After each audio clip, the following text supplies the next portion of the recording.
This episode is brought to you by Audi. The road is calling. Embrace the thrill of the drive with the all-new, fully electric Audi Q6 e-tron. Featuring effortless power, serious acceleration, and advanced Audi tech. It's not just a new EV. It's a new way to experience driving. The all-new, fully electric Audi Q6 e-tron is here. The next chapter of Audi starts now. Does it ever feel like you're a marketing professional just speaking into the void? Well, with LinkedIn ads, you can know you're reaching the right decision makers. You can even target buyers by job title, industry, company, seniority, skills. Wait, did I say job title yet? Get started today and see how you can avoid the void and reach the right buyers with LinkedIn ads. We'll even give you a $100 credit on your next campaign. Get started at linkedin.com/results. Terms and conditions apply.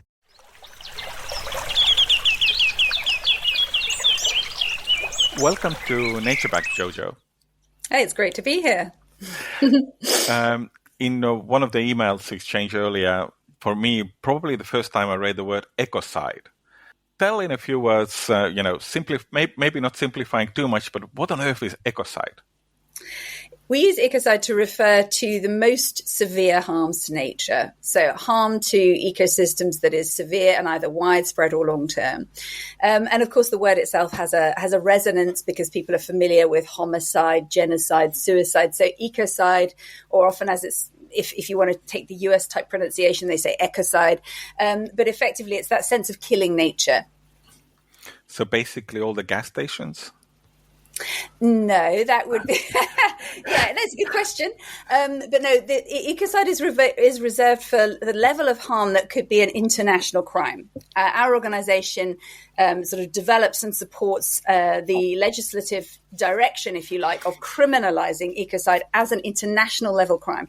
And for that to be the case, it needs to be something really pretty serious. It can't be something that's a cumulative thing that all of us do. Otherwise, we'd all suddenly be international criminals. It's not about that. It's about naming the worst harms as serious crimes. And one of the key reasons for that is that with all the environmental law we have in place around the world, it's clearly failing to adequately protect our planetary system. And we believe that that's in large part because most of that law sits in the regulatory sphere. Most of it is therefore, there's no real moral stigma attached to breaching regulation, and it's done regularly. Whereas when you put in a kind of outer boundary framework that says these most serious harms are actually serious crimes and you could be held personally accountable for them, that actually puts the whole picture in a different way and creates a very strong level of deterrence. How did you come to this kind of topic? It was probably not that you went to the school and in the middle school, thought that, hey, I will start to work on ecocide. No, absolutely. In fact, my personal path was quite meandering. I spent my 20s working in travel, my 30s in manufacturing and design, and I came to environmental communications really fairly late on. But the thread was always there from when I was a child. My mother is a singer and a songwriter. Her deep inspiration has always been the earth, the seasons. And so I think that thread of deep care was always there. But when I became involved with environmental campaigning, that was when, the sort of, I suppose, the common thread that I had, which was around communications, came to the fore in this focus of protecting the environment. And that was how I met Polly Higgins, who was the barrister with whom I co-founded what is now Stop Ecocide International. The Stop Ecocide International, you co-founded it 5 to 10 years ago, or was it longer already? It was in 2017, so 7 or 8 years ago. And at that time, indeed, even at the time that my co-founder, my dear departed colleague, Polly, died actually in 2019, even at that time, there were no governments at that point talking about the criminalization of ecocide. It was still considered something that was quite extreme. Now we're in a very, very different place. There are a number of national jurisdictions where proposals of law are moving forward. The EU has already legislated for ecocide in the sense that it's adopted an environmental crime directive, which has what they call a qualified offence in it, which acts as a kind of aggravating factor. The directive lists around 20 environmental crimes, but it adds this qualified offence saying that if you commit any of these crimes to a degree that will create this level of harm, the severe and irreversible level of harm, then you hit a whole new level of seriousness, different penalties, and so on.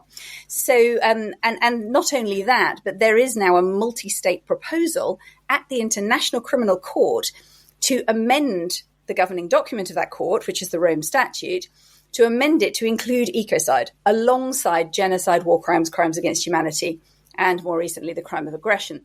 So you can see that in the last 5 years, this conversation has got, I mean, for international law, it's kind of gone at rocket speed. We know how slow it is to shift things at the level of international law. But to us, this really says something important about where we're at as a global culture, but also as a political and legal conversation. There's a growing awareness that existing legislation is not doing the job. There's also an awareness that, you know, no matter how many incentives we put in place or multilateral environmental agreements we have, there is nothing really with the teeth to underpin all of that. And that is where ecocide law comes in. And we believe that this is also why governments around the world are now starting to take this very seriously. For most of the audience, probably, you know, international law and local laws, and it's a little bit, how would I say, not the clearest understanding of the boundaries. And also I'm thinking that when you talk about the EU and the legislation, you know, eventually it's the local laws which are kind of enforced in every single member country probably. And even if Brussels decides something about the laws, their powers are kind of limited. How does that logic work? What's the role of international law here? You know, if I don't know, pull a tank full of some dangerous chemical on the street here, I would assume it's under the local law against the nature or... Yes, well, what an ecocide law would do is elevate those really serious cases to a new level of seriousness, but also a new level of penalties. Now, exactly how the sentencing would work would depend probably on the penal code in individual countries. And as you say, there is a relationship there between the regional and international level and enforcement at the national level, because enforcement will ultimately, as you suggest, will be likely to be at the national level.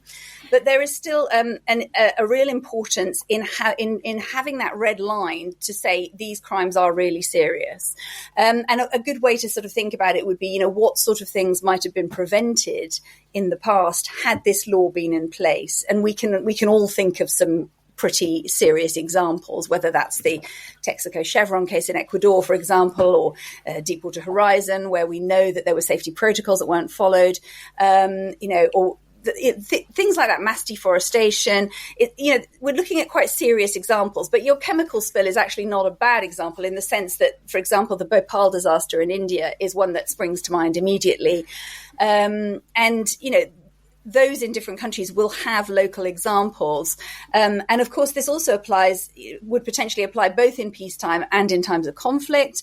And of course, Ukraine has been very vocal about ecocide in recent years. And the incident at the Kakhovka Dam was a very kind of almost what one could imagine as a textbook case of what could be a crime of ecocide, in the sense that there's a single act that leads to a huge amount of harm.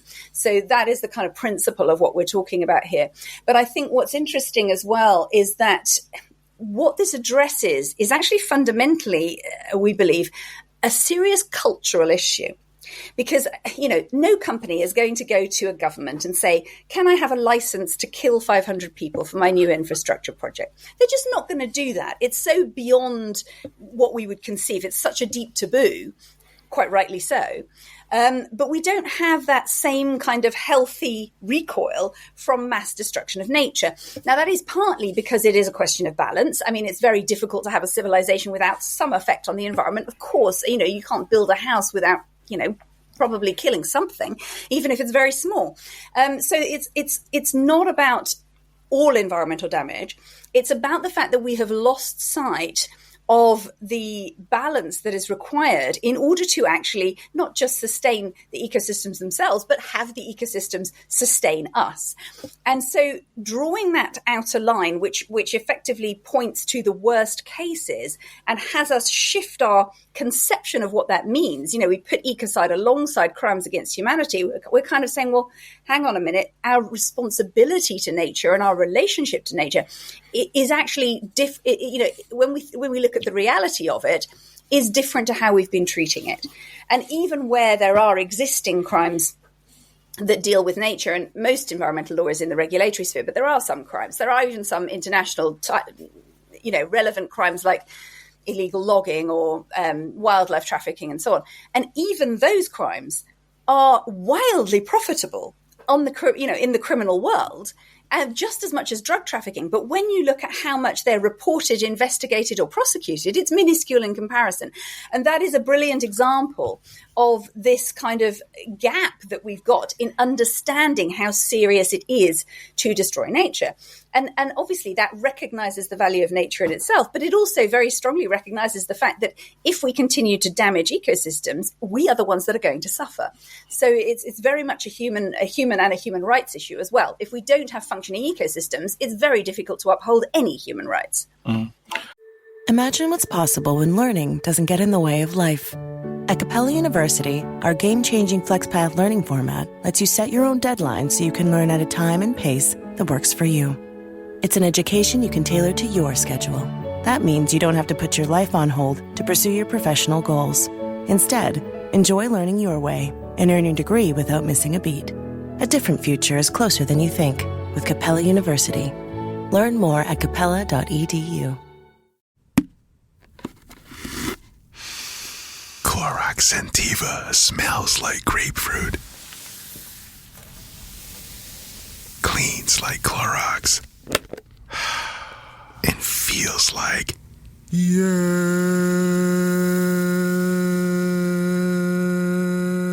Okay, we could be here all day. Try Clorox Sentiva for a trusted clean with long-lasting freshness. Also available in lavender and coconut. Use as directed. How we can diminish this gap between the kind of the, as you were describing, the kind of everybody is in the police force researching the drug trafficking, but nobody is, or three guys probably are looking at the wildlife trafficking, right? How could this kind of understanding gap be diminished?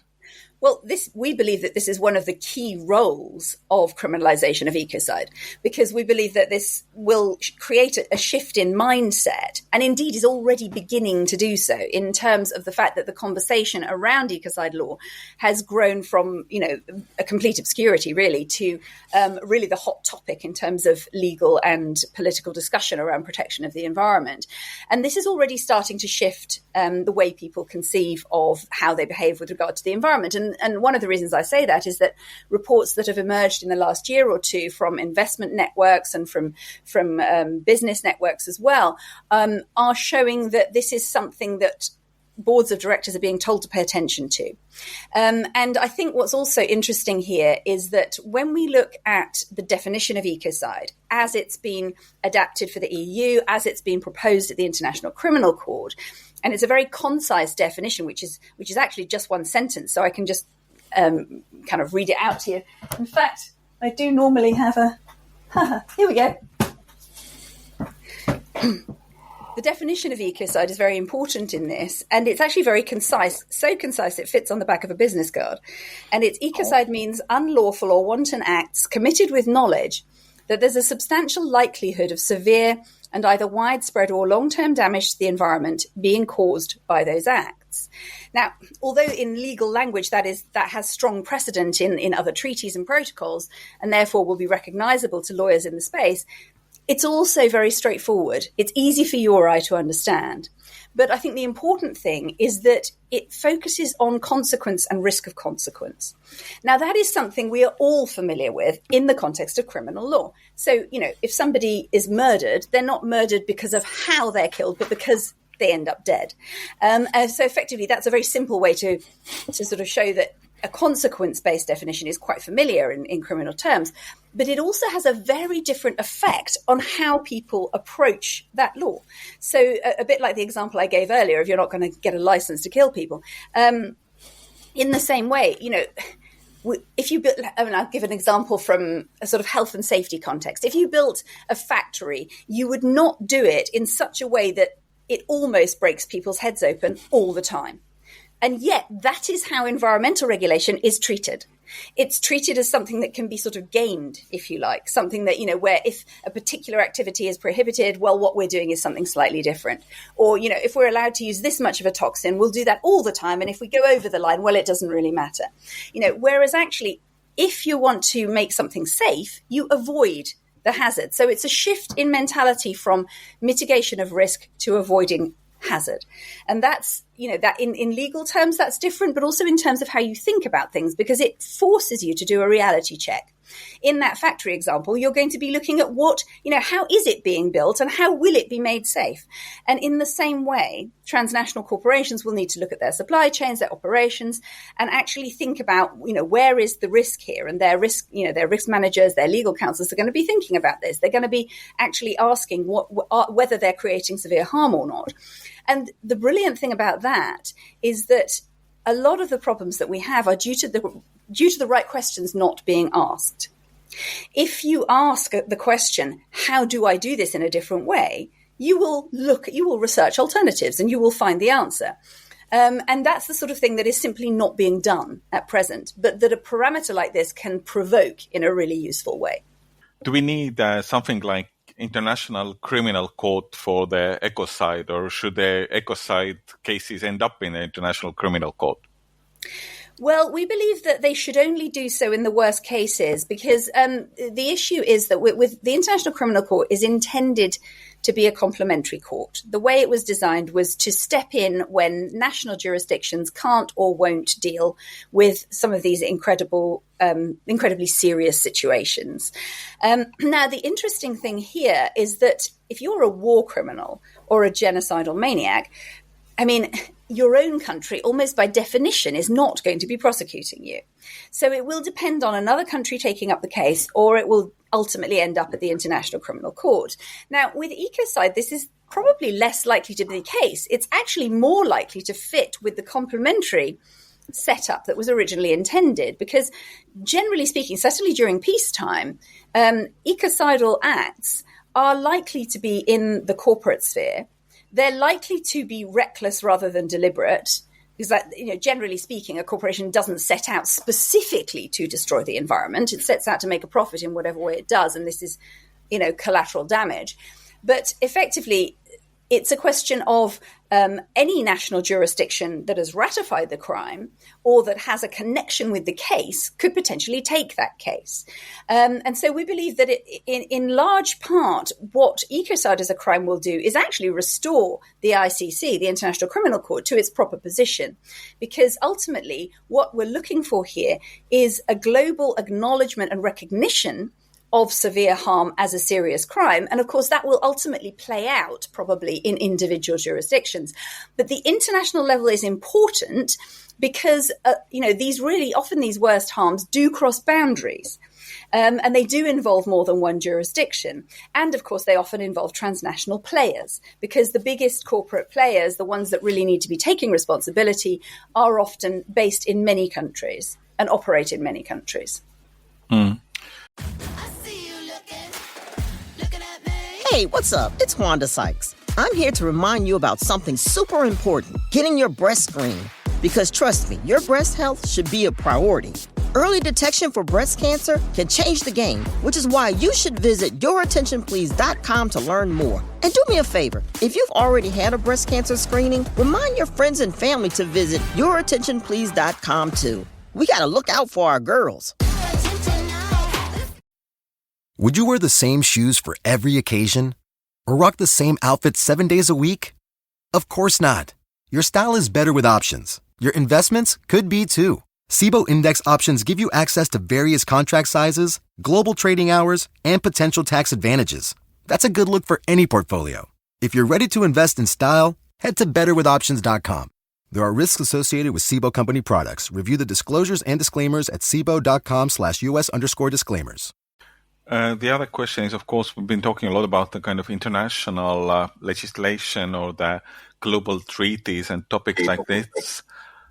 Looking at the news flow in the early 2025, typically they seem to be meaning very little, at least for one country or one relatively large country of this world. How is this kind of the US weird 4-year term will have an impact on the ecocide issue, Well, that's an interesting one. The first thing I would say is that ecocide is much broader than the climate discourse alone. And actually, in the context of the US, that's probably a useful thing at the moment, in the sense that the ecocide conversation wasn't hooked specifically to one political party. The second thing is that actually the US is not a member of the International Criminal Court, which means that it can't vote against the law being put in place. Obviously, it does have other powers, and Trump has tried to use that in the sense of an executive order sanctioning the International Criminal Court. And depending on how seriously that is invoked or used, it could have some effect on the functioning of the court in terms of the procedural and administrative side of the court's functions. However, you may recall that when that sanction order was declared, within 24 hours, there were 79 countries making a strong statement in support of the court. I think we do need to remember that not only is the US not a member of the International Criminal Court, but 125 states are and have a say in what happens with that court. We would also say that it's, the conversation around ecocide law is not only restricted to the remit of the ICC. There are many conversations. Obviously, the EU has already stepped in that direction with its qualified offence in the latest directive, which means that all the EU states will need to harmonise with that directive. We're also seeing a number of individual jurisdictions where this is moving forward. I mean, the Netherlands, Peru, Mexico, Brazil, Italy, there are a whole number, Scotland, that are moving forward with this. That said, of course, it has been the whole world of dealing with climate and dealing with environmental harms has been thrown somewhat into disarray by the very rapid changes taking place in the US. Once again, though, I would say that what this encourages all of us to do is not to be complacent, not to sit on our laurels. I do wonder whether, had the election gone the other way, a number of us might have been sitting back and feeling relieved, when actually there's nothing to feel relieved about globally.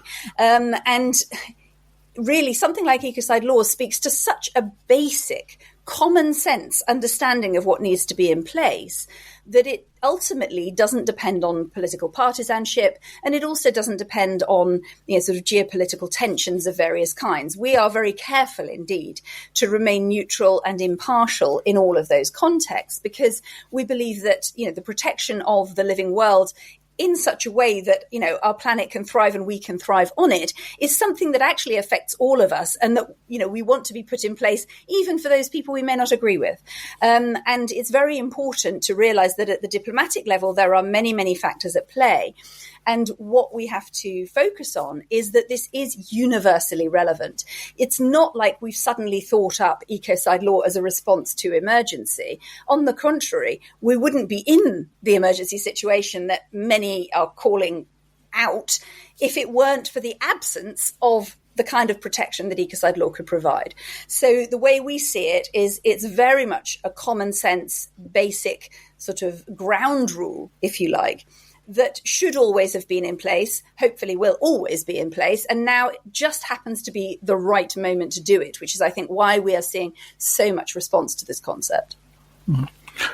Now we are in early 2025. If you look at the next 10 or 12 months ahead, what are the big milestones you want to reach with the organization?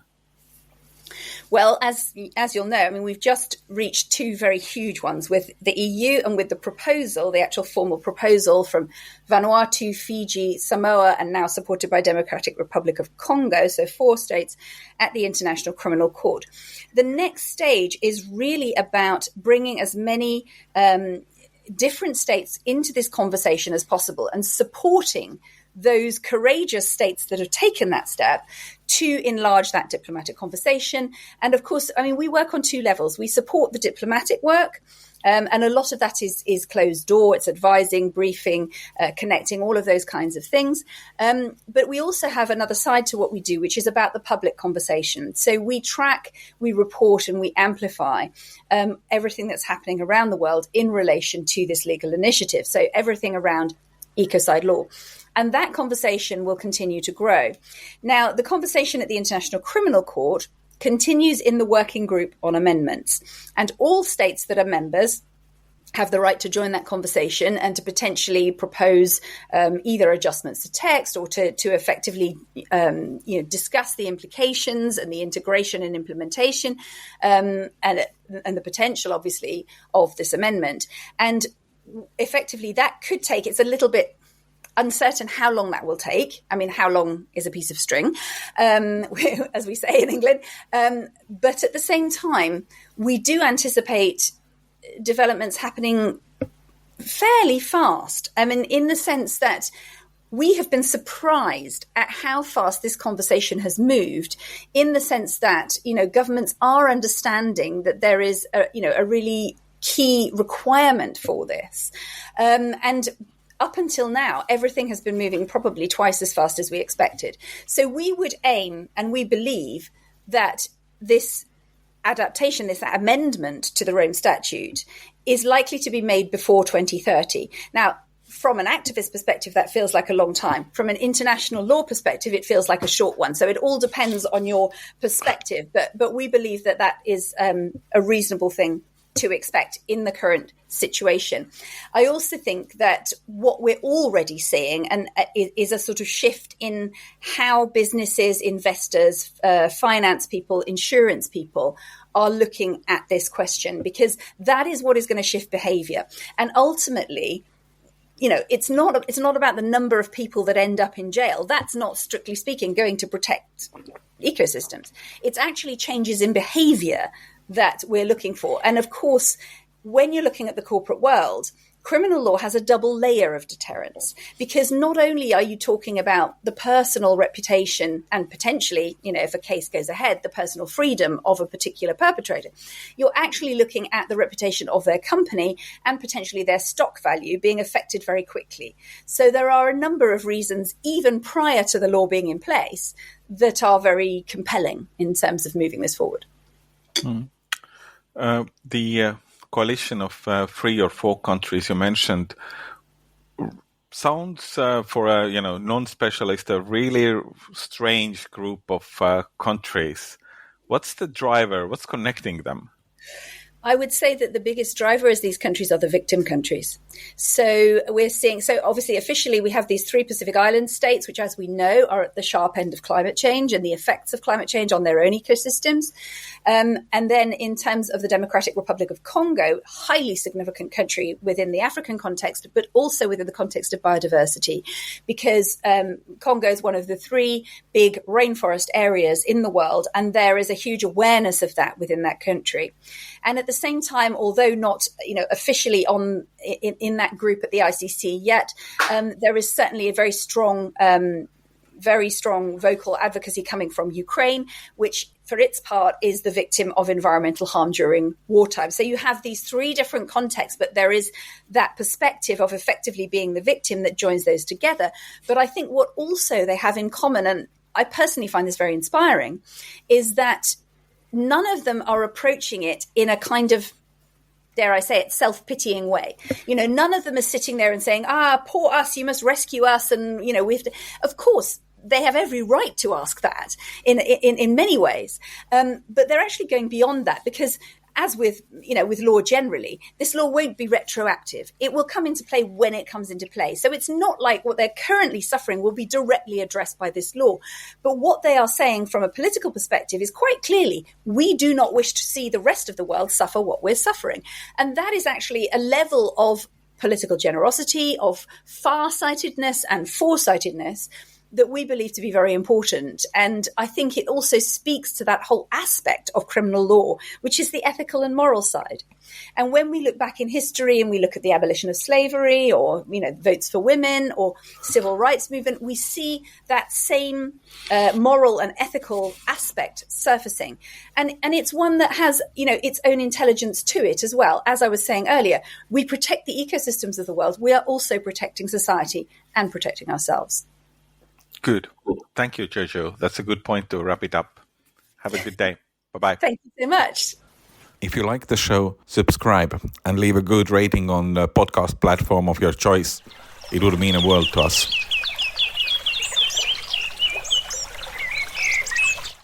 Hi, I'm Sherilyn Fenn from Twin Peaks. What did you do on your last Saturday night? Did you hear something? Toilet paper. There's none. Nada. The reserves have gone dry. People are hoarding it. I should have done that. They're all out of hand sanitizer at my Target. Mark, when did you last watch the news? We are getting reports of forced quarantines in China, Japan, and now Italy. You're cutting onions in half and putting them around your apartment. Yes, exactly. It kills the COVID. Excuse me? Let's go. Let's go. Get in. Vamos, rápido. Have you ever driven one of these? Never. I'll drive, ladies. I've got the keys. Excuse me, I'm lost. I'm looking for my wife. I got turned around. Join me, Eric Roberts, Jennifer Elise Cox, and Ed Asner for The Last Saturday Night, an Electrocast podcast. You'll love it. Electrocast. Hey guys, it's Miriam Love here, and I want to share something very special with you. Check out my new release, All In, the Spanish remixes, out now on Electrocast Records. And always remember, be love, share love, all love. Available now wherever you listen to music.